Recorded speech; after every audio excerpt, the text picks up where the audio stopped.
Singing together there for the first time, Rita Coolidge and Donna the Roger of body language. To our own taxpayers would be much, much greater. I believe it's a very good investment. Thank you.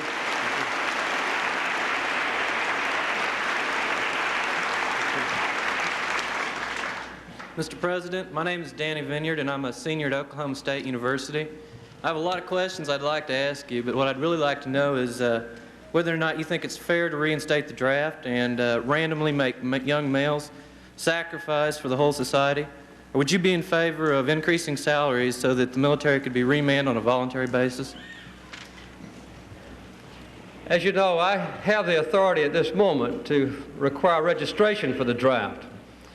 But to induct young people into the armed forces would have to require an act of Congress. I don't see any present need to do it, but it is being considered, and we'll make a final decision later on. If we ever find this to be necessary, I would certainly want to institute some different draft procedures. I don't think in the future, for instance, that just because a young person is in college and probably comes from a more wealthy family, that they ought to be excluded from the same treatment as the poorer young men have to suffer.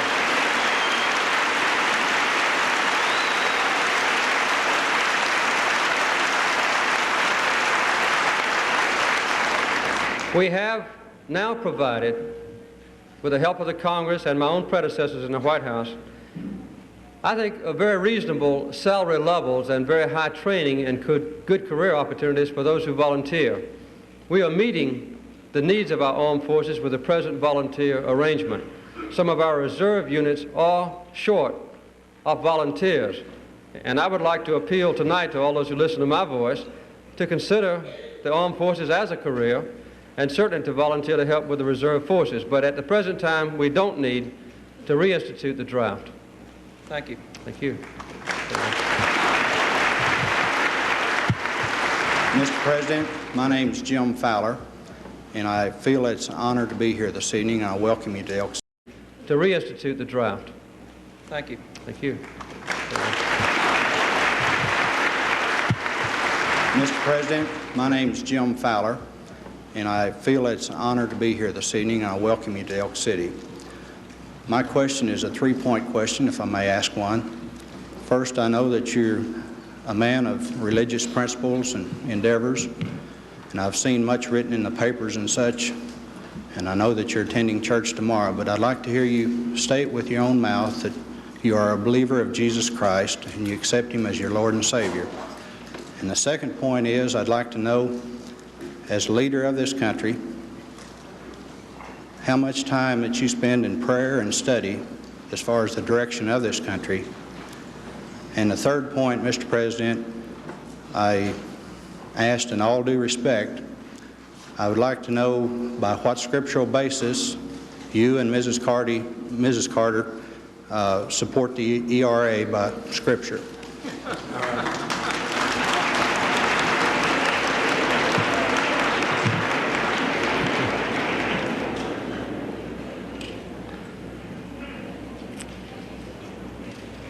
I am a believer in Jesus Christ and a born-again Christian.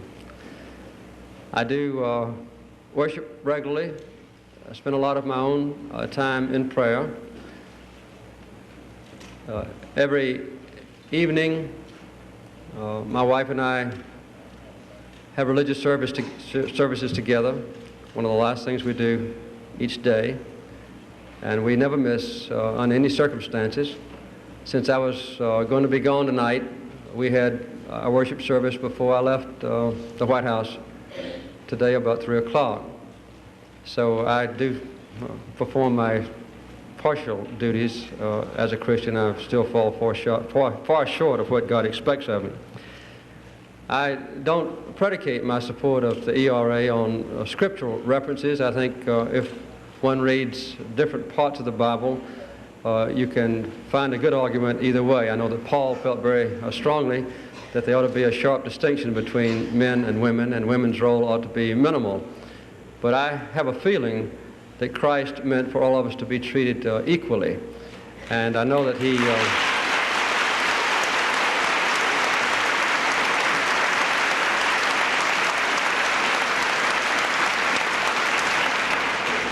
and he demonstrated this in many ways, but I really don't think that it would be possible for me to prove all the arguments for or against ERA by reference to the Bible. I look to the Bible as a source for guidance and pray for God's guidance, but that's about the best answer I can give you on the ERA. Thank you, Mr. President.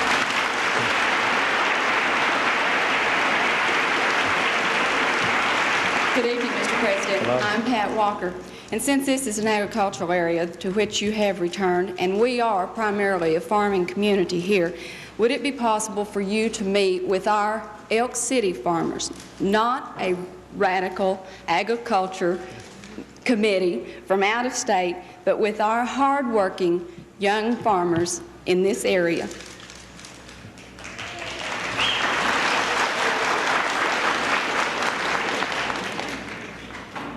I'll try to. I have, I don't know when I'll have time to do it, but I would like very much to. Do you think that a group of them could come to Washington and see me? I think so, sir. If they had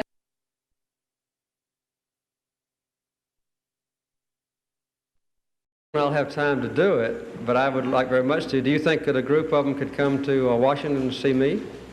I think so, sir. If they had a special invitation, I'm sure they would.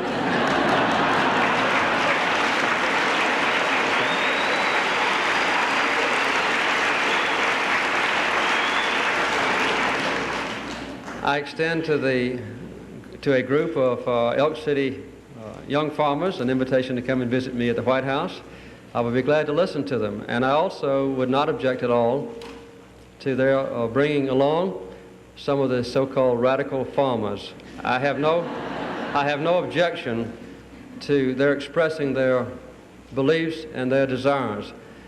I have recognized many years of my own life when I was a full-time farmer the need for the farmer's voice to be heard.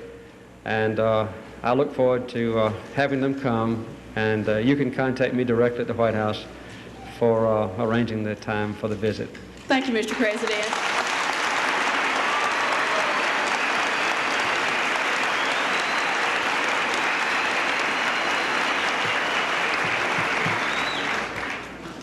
I'd like to ask one of my staff members to, it might be better for us to contact you, because I get about an average of more than 50,000 letters every week, and I would certainly hate to see your letter, Ms. Walker, get lost. So, Keisha, if one of you would contact Ms. Walker and get the address, we'll contact you, okay? Yes. Noel Patton from Viola, Kansas, and it is indeed a pleasure to be here tonight. I would like to extend to you a personal greeting from the wheat state. Mr. President, recently it was announced that there was a 26.4% increase in corporate profits over last year.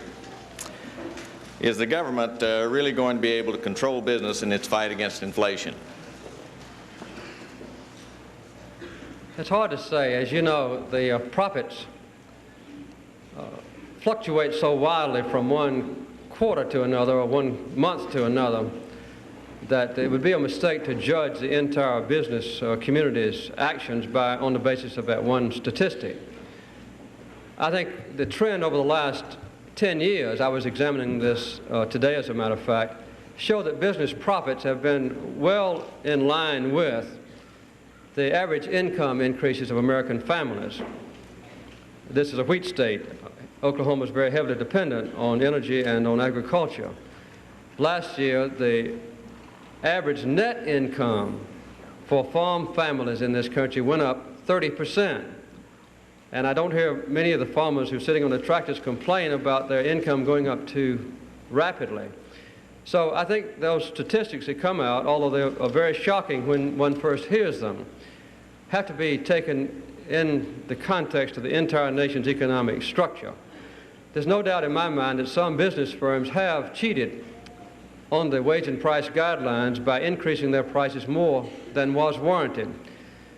But I think you have to remember that all over the world at this point, there are inflationary pressures that neither I nor anyone else can control. Let me just give you a few quick examples. There's a beef shortage. worldwide. We have an import quota at this point, and as you know, we're having a difficult time having that quota itself filled because there's a shortage in other countries at present that in the past have been eager to sell their beef. Now they have a very ready market for it. International commodities, including food, feed grains, soybeans, aluminum, bauxite, copper, silver, gold. These kinds of things are going up quite rapidly in price. Oil prices are going up as well. So on an international basis, prices are going up, and you couldn't blame them on a president or the consumers or any one entity or person. You have other things that are produced in our nation where no company can control them. For instance, we've been building about 2.2 million home units per year for the last 2 or 3 years, a very high rate of production of homes for American families. This has created a shortage in some building materials, plywood, lumber, insulation materials, and so forth.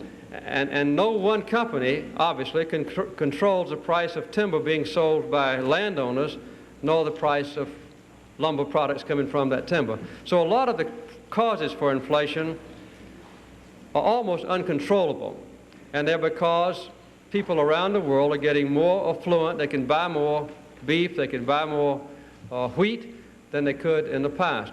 So I don't believe that it would be fair, even though it would be easy for me, to blame business for inflation just because their profits seemed to be high last quarter. They were very high. I was surprised. But it would be easy for me to say, well, the working people and the farmers are great, the consumers are great, I'm a great president, let's blame American business. That's not fair and not exactly accurate. We're all in it together. Unless we do cooperate and not try to find a scapegoat or someone to blame, we won't be successful. I think we ought to form a partnership and all of us see what we ourselves can do.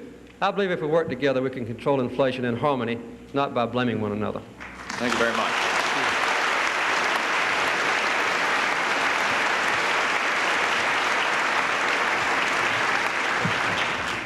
Mr. President, I'm Darlene James. Our doctors, pharmacists, and hospitals spend so much of their time filling out federal forms, even here in Elk City. Do you foresee any possibility of less federal control in our medical system, or are we destined for socialized medicine? I don't think we're going towards socialized medicine, but I think that the federal government is going to continue to play a major role in medical care for our people. We have reduced substantially the number of forms and reports and requests that have been required in the last 12 months. I was looking at some statistics on the way here because I'm going to talk about that tomorrow when I get to Dallas. HEW has eliminated 300 different forms that are used in medical care alone. That's dealing with Medicaid and Medicare. But quite often the different federal agencies, each one individually in the past, have required a separate form to be filled out. We are making some progress with it. I'm going to submit legislation to Congress this coming week on deregulation that will restrict substantially the number of new regulations, forms, and reports that can be required in the future, and put the responsibility on each one of the agencies in government to mandate a benefit cost analysis before a new form can be instituted or a new regulation can be promulgated. I might add that it's not all the federal government. We've just had an instance with Sohio Company. We were very hopeful, for instance, that the Sohio Company would build an oil pipeline across our country to bring Alaskan oil to the central part of the nation and to the northern tier of states. When we investigated the reason why they withdrew from this project, we found they had to fill 715 permits. Only 12 of those were federal permits. The other 700 were required by the different states through which that pipeline had to come. And for that reason, Sohio withdrew from the project. We are now working to try to get Sohio, to go back and build a pipeline to bring oil from the West Coast. I might say that they completed all the federal forms more than a year ago. So the states and the federal governments are both at fault, and I would hope that we can make some continued improvement in the future. One of the most heavily criticized agencies in government before I became president and shortly afterwards was OSHA. And in one day last year, OSHA eliminated 1,000 of their regulations, I think without any adverse effect on the health or safety of American workers. We're making some progress, but it is a very difficult thing to do.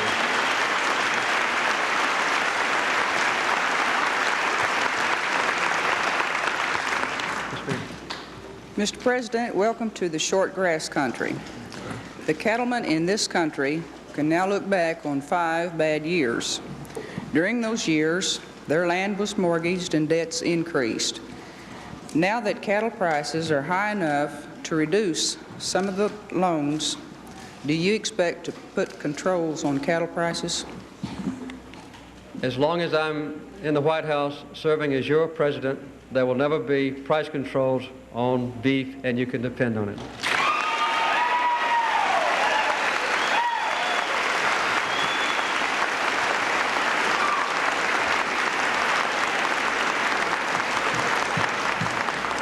Mr. President, my name is Danny George, and I'm originally from Butler, Oklahoma.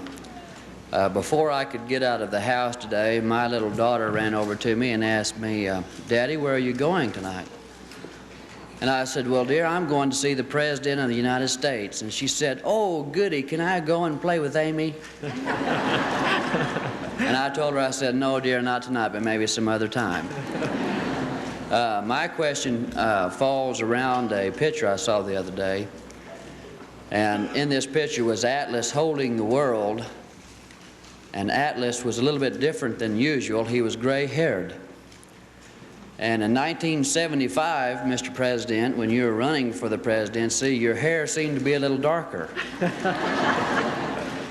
And I was wondering, now that it seems to be a little lighter, if you would attribute that towards the holding the highest position in the United States. Well, tell your daughter I hope she can come and see Amy, first of all. Secondly, I can't deny that the presidency of our country is a tremendous responsibility. A lot of things fall on my shoulders. You can come and see Amy, first of all. Secondly, I can't deny that the presidency of our country is a tremendous responsibility. A lot of things fall on my shoulders that no one else can answer. If a question is easy to answer, it's ordinarily resolved in a person's life or within a family. If the family can't resolve it, maybe at the city hall. And if they can't do it in the county or city, it goes to the state legislature. And then if it's so complicated or so difficult or so far-reaching that it can't be resolved at the state level, it comes to Washington. And then, of course, it's a responsibility of the Congress and the President.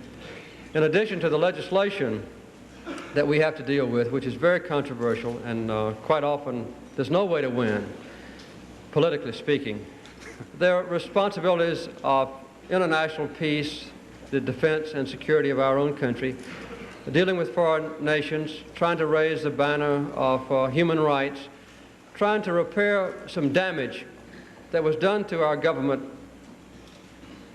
by Vietnam and Watergate and the CIA revelations. So it is a very heavy responsibility. I might say that it's a voluntary job. Nobody made me run for it.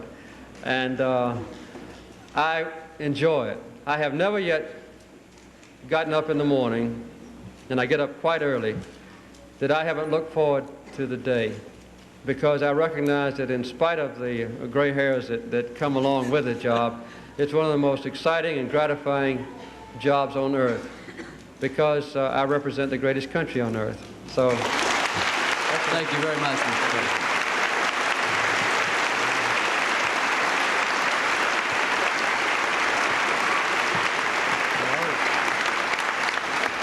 Mr. President, my name is Karen Angie, and I'm from Dill City, Oklahoma, and I'd like to know if I could have a kiss.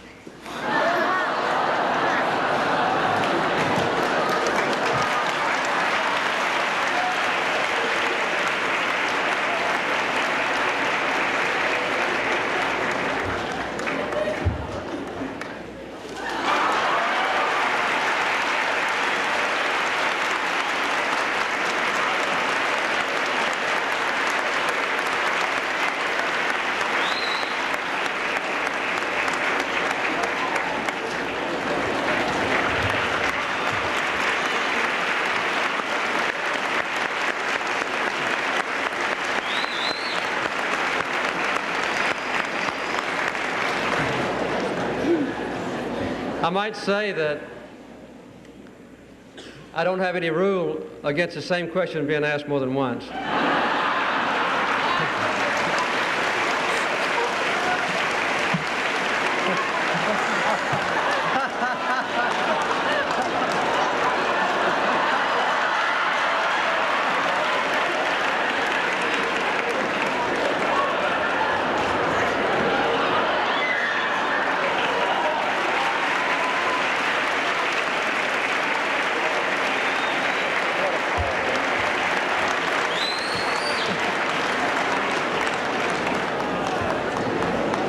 I didn't blush the first time, but I blushed that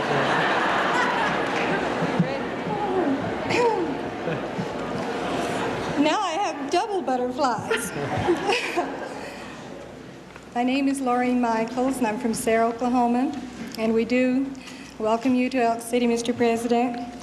And instead of a question, I have a comment. As a citizen of the United States of America, of Western Oklahoma, of the rural community, and more particularly as mother of three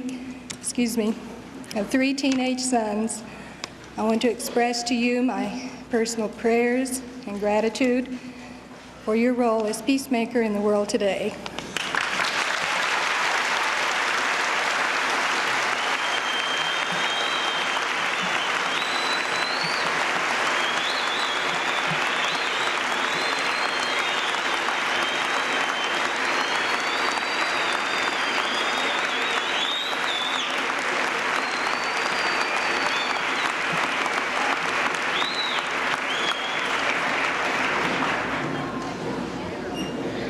Thank you, Ms. Michaels, very much.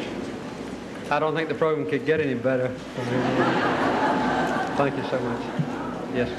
Mr. President, my name is Gene Johnson, and I promise I'm not going to ask the same question they did. Okay?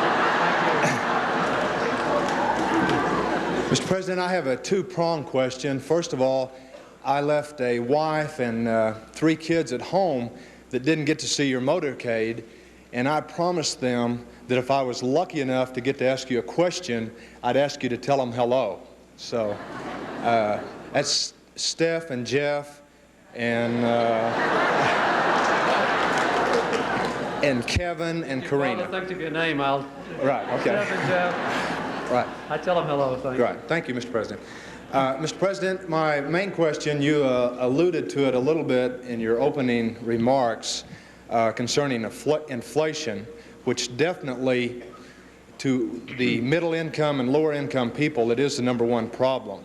Yes. And our increased labor costs seem to snowball this thing.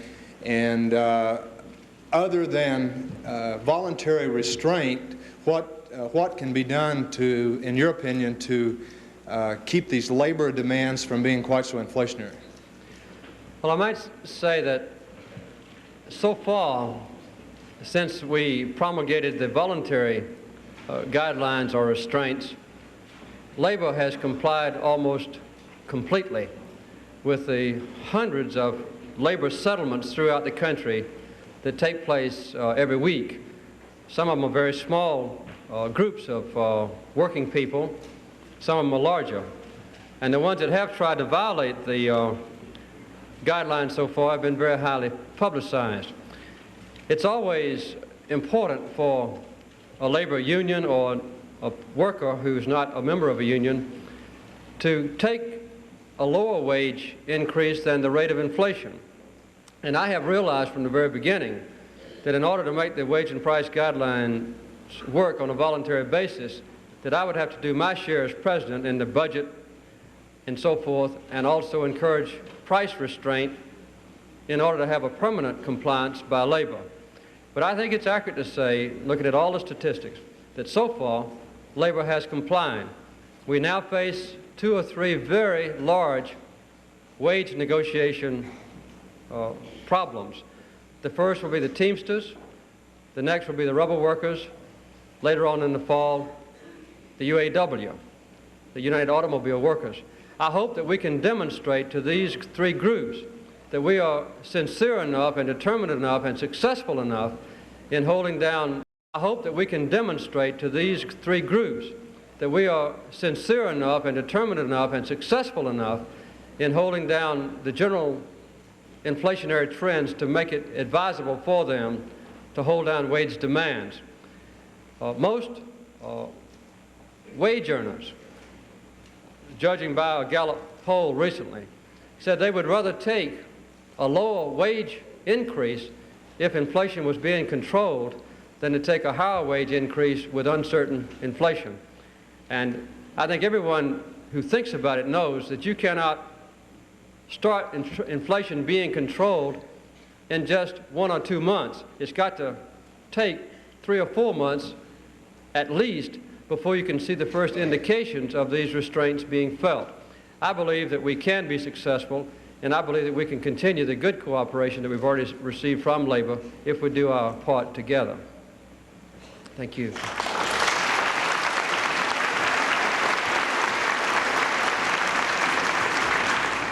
Mr. President, with inflation increasing every month, can you foresee a time when the average American family will be able to live on one salary again, or are we doomed to be working housewives?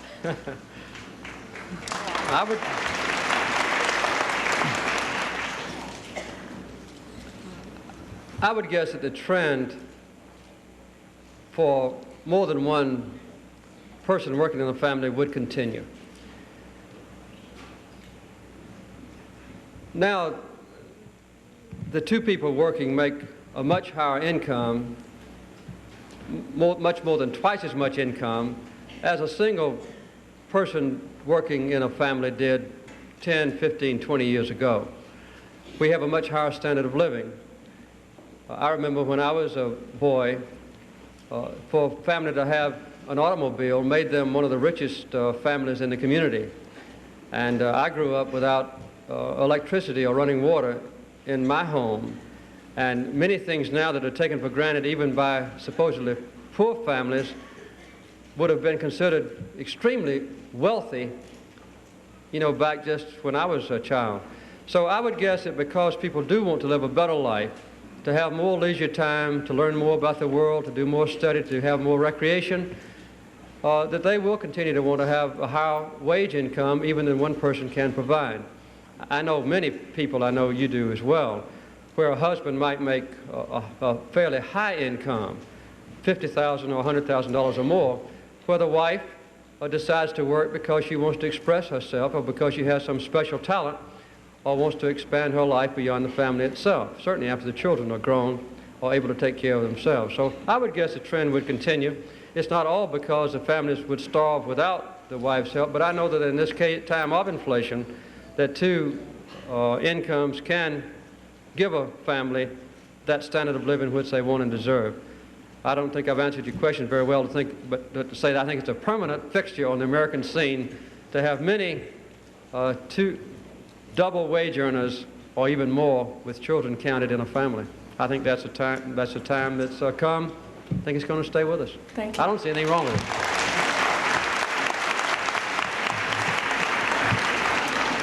Mr. President, my name is Sonia Mertz, and my question is dealing with the subject abortion. And I'm very against the subject, and I was just wondering what your feelings are on it. Yes. As President, I have a feeling that I should do everything possible to hold down abortion in this country. I am not in favor of government funds, for instance, being spent for abortion.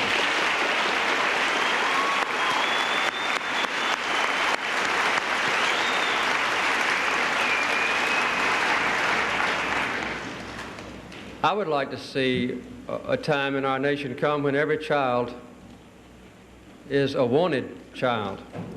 And this is a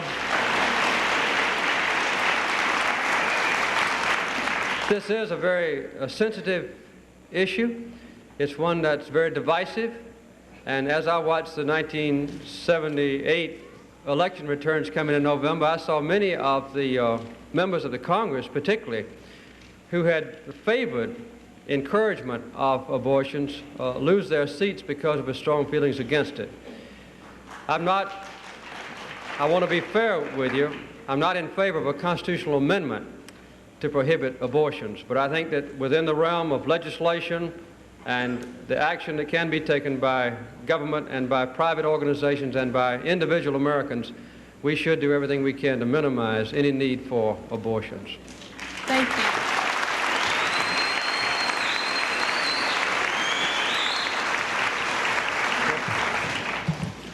My name is Joanne Savage Mefford, and this is my daughter Kelly. And through community action, I work with children at Head Start that have special needs. And mine is not a question, really, but a welcome to you to my hometown and a request for you to fulfill. I am a farmer's wife, and I have mixed feelings towards you, but I respect you and like to believe that more can be obtained through love than through violence. This is where my request comes in. Some people save many different things for memories. My mementos fall in a little different category. The last person to fulfill my request was Governor Nye. I don't believe he quite remembers. But I don't want it to get old, but I'll be darned if I'm going to miss out on the kisses. Okay?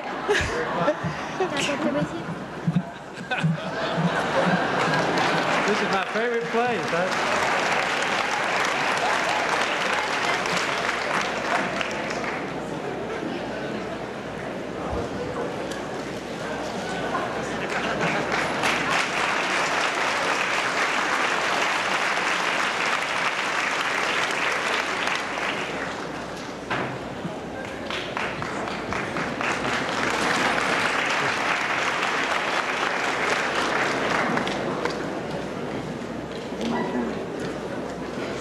I'm just on the verge of promising to come back to Elk City again.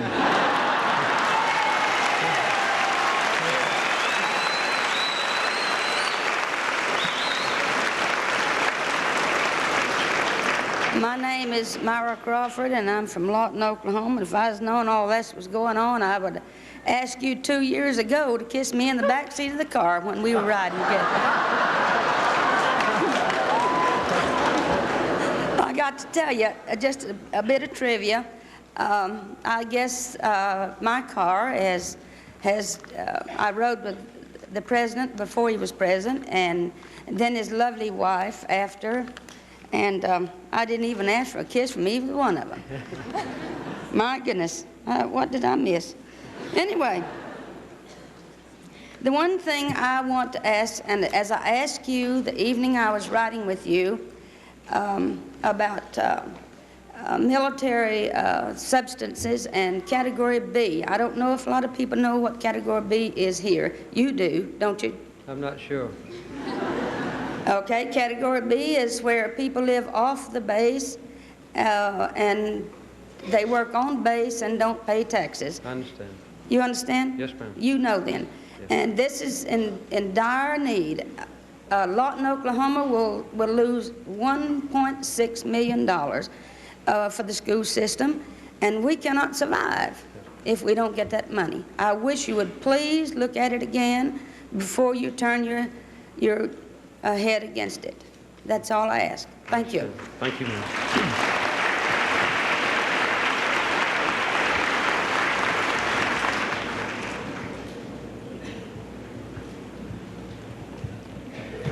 Mr. President, I'm Willie Rogers, and I'm the state representative for the area where you're standing. I would like to know what you plan to do in order to help the elderly, retired, disabled, and lower-income people with their utility bills.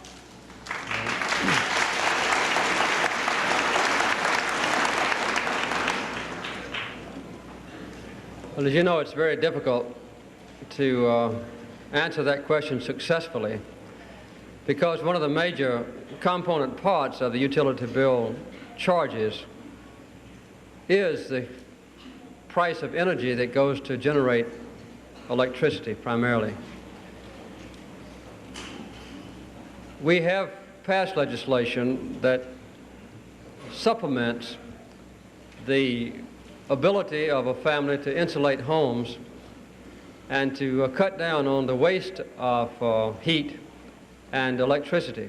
Also, we have new legislation just passed last fall that gives us the right to change the rate structure for electrical charges so that if a person is poor and can use electricity at a time during the day when it's most efficient to produce or when the demand is low, that they could again have a lower charge for their utilities. The other thing that I would add is that the general allocation of federal funds for the poor people has been substantially improved. Last year I submitted a budget that's now in effect during 1979 that increased total allocation of federal funds for the poor by $4.5 billion. And next year, even though it's a very tight budget for fiscal year 1980, beginning this October, we again increase the allocation of funds for the poor $4 billion more. So with a change in aid for the elderly who are genuinely poor and for the changes in the rate structure of electricity and the help for insulating homes, that's what the federal government can do. There are many things, of course, that state governments can do, as Governor Nye well knows, with circuit breaker type charges for, say, property taxes, where if a person is both old and poor, they might be forgiven part of their property taxes. And of course, there are some states that provide special low-cost electrical services from the utility companies, and the state makes up the difference. But I think for the federal government to take additional action on a nationwide basis would be very difficult. And I think what I've described is at least some help, maybe not enough. Thank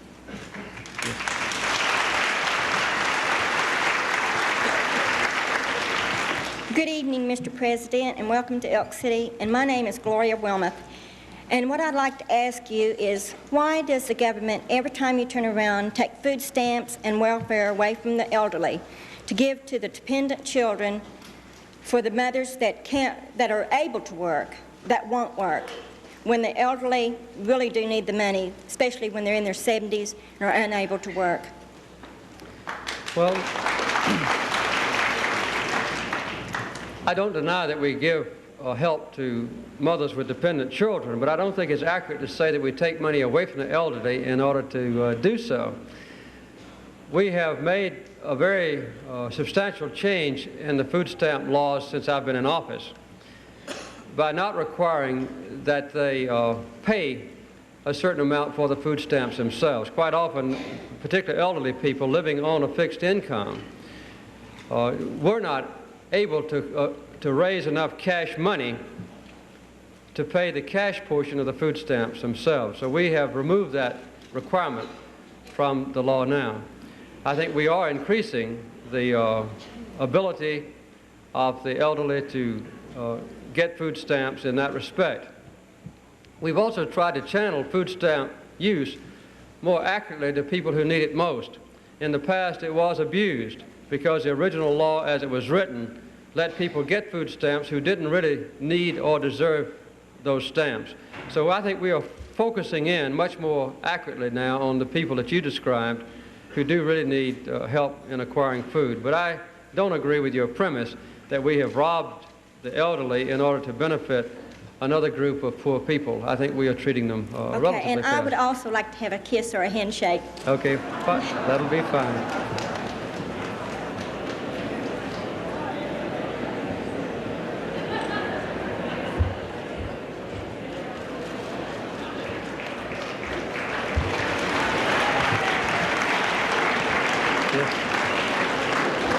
Yes.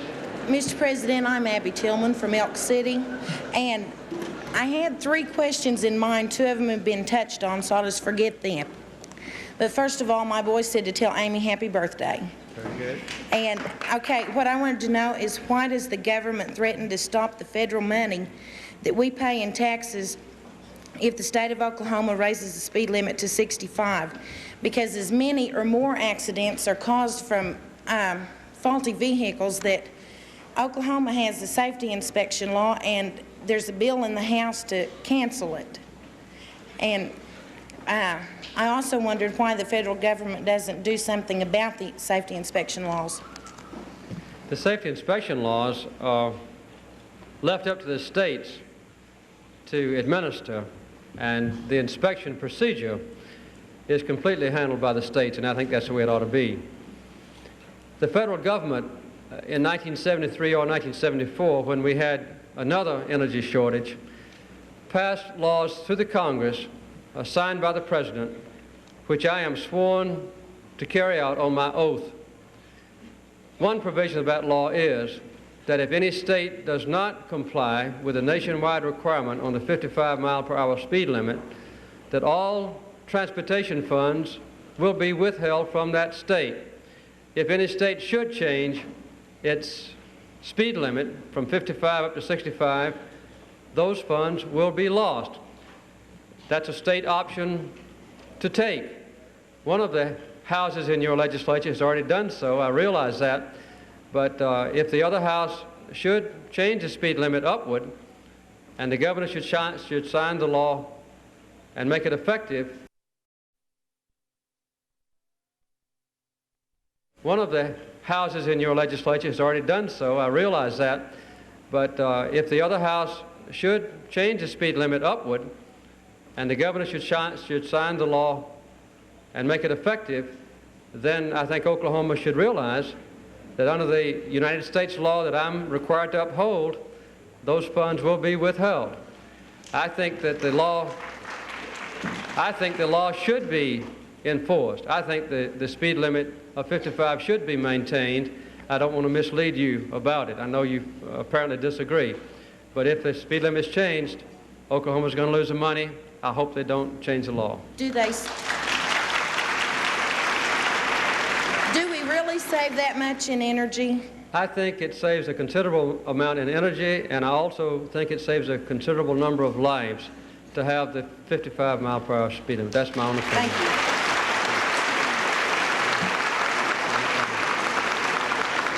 I'm sorry, but our time has run out. Let me say this in closing. I think all of you see the breadth of interest of the people of Elk City in international affairs, nationwide problems, and local matters of interest. This is part of our American system. I've had town hall meetings now in many places, in Pennsylvania, Massachusetts, in Oregon, in Mississippi, in Poland, Warsaw, Poland, in West Berlin, in Germany, in Sao Paulo, Brazil. And I think it's one of the best ways possible for me to learn what your interests and your concerns are. I feel close to you. You've made me feel that I've come home, and you'll never know how much it means to me to have a sense that occupying the highest political office perhaps in the world, I'm still an average American, part of your family, living in the greatest nation on earth, standing before the flag, which still inspires me every time I see it. You've inspired me, and I thank you from the bottom of my heart.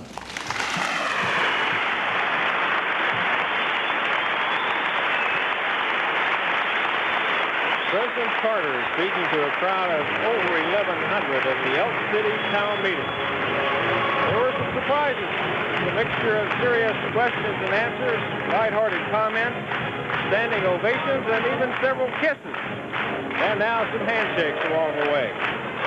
From here, the president will go to a classroom in the high school for a meeting with the Oklahoma Democratic Party Executive Committee. That is to be a brief session. And President Carter will spend the night with Mr. and Mrs. Larry Wade, the Elk City mayor and his wife. In the morning, he'll attend worship service at the First Baptist Church here in Elk City. And directly from there, the president will go back to Clint Sherman Airport in Burns Flat for his departure. Well, the town meeting appears to have been a success. Certainly in the eyes of the townspeople who are here tonight, an occasion they'll talk about for a long time in Elk City. Stay tuned to Channel 4. We'll have a recap of the president's visit on the news tonight at 10. This is Ron Turner reporting live from Elk City.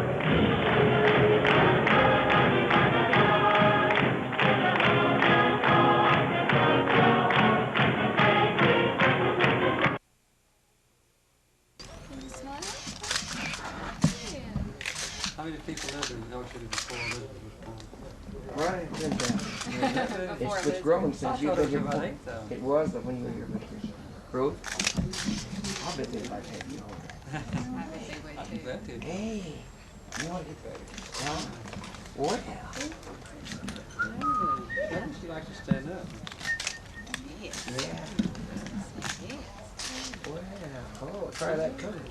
Oh, it's got a pretty tie. My goodness gracious, they go out.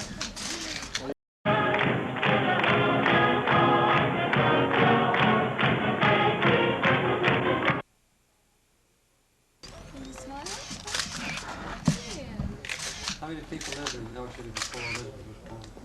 Right, it's grown since you've been here. It was, but when you were here, growth. I'll bet they like having you over. Hey, you want to get better? Huh? What now? She likes to stand up. Yeah. Wow. Oh, try that cookie. Oh, it's got a pretty tie. My goodness gracious, they go out. How you doing? Elizabeth?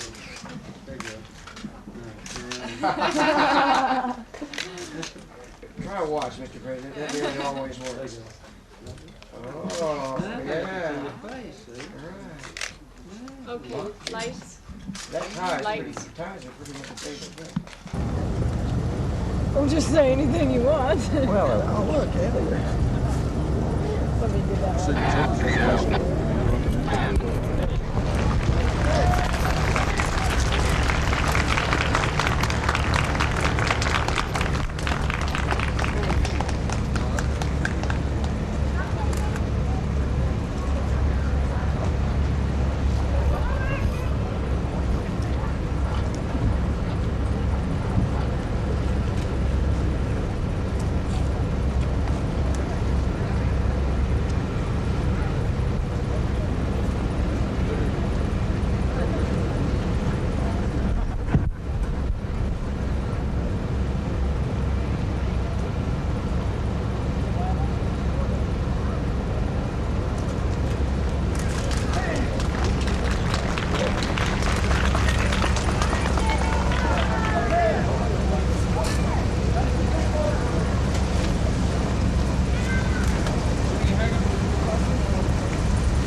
After I get out the pit.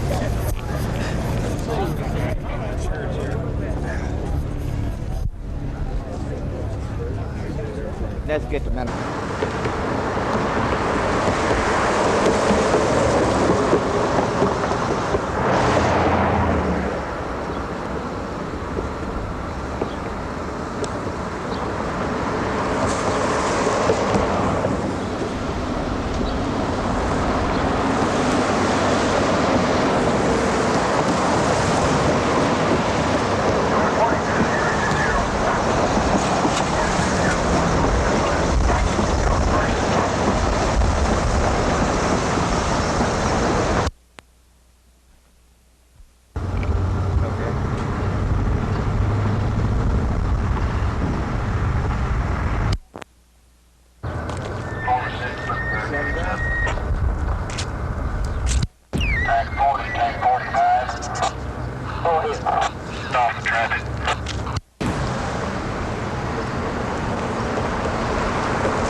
moving, okay?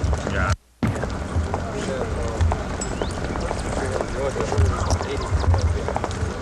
Let's get up by the car.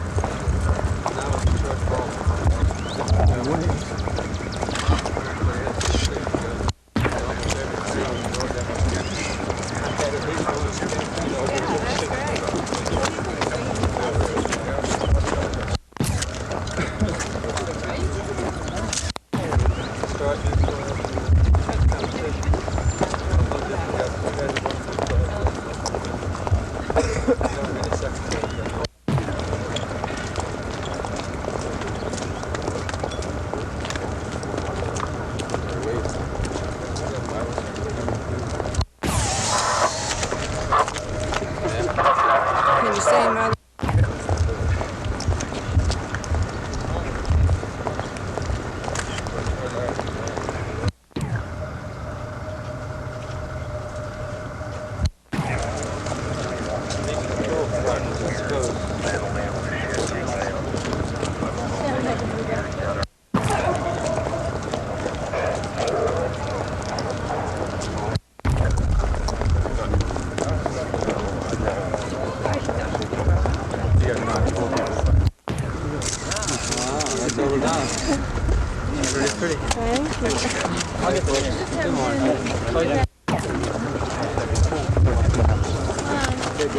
Give him room. Give him room.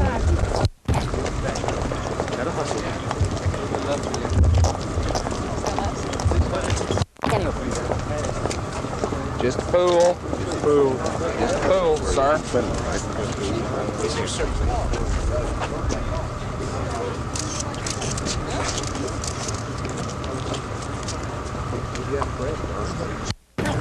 Clear the way, please.